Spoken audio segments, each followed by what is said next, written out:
So we're in Harpurs 11 here, beautiful summer's morning, and this is a garden we designed and built 4 or 5 years ago, and it's set in an amazing setting, an old medieval setting. We've got a beautiful church next door here, going back to the 15th, 16th century, and what I tried to do with this space was bring the location in. So basically what I've done here is I've created spaces, intimate spaces within the overall garden.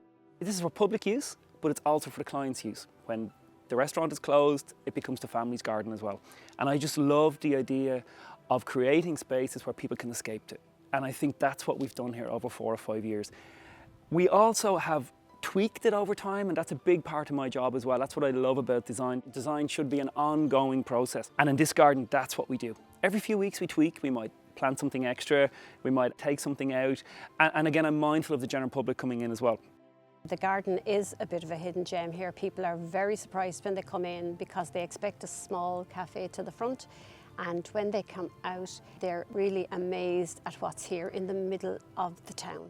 This space really is about bringing people out into the garden, and it's that big surprise when they come in through the restaurant and it's all glass to the side and they can look up and they see beautiful olive trees. It's got that real Mediterranean vibe, and on a beautiful morning like this morning, you really could be anywhere in Italy or Spain. It's really got that pizzazz about it that I love to use. I just love to use masses of colour, lots of detail, all year round interest. And again, we do contemporary layouts and contemporary styles, but I love to soften the harshness with planting, with subtle moves of colour, things that change throughout the year. That's what works really, really well.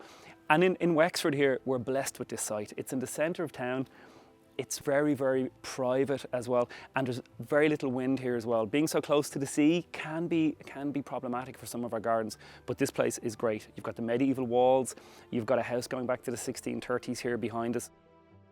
We had an archaeologist on board here who did her own excavations, and we're very conscious of the old wall here, which dates back, I think, to the 1600s. But Damien himself has a keen interest in archaeology, so he worked very well with her.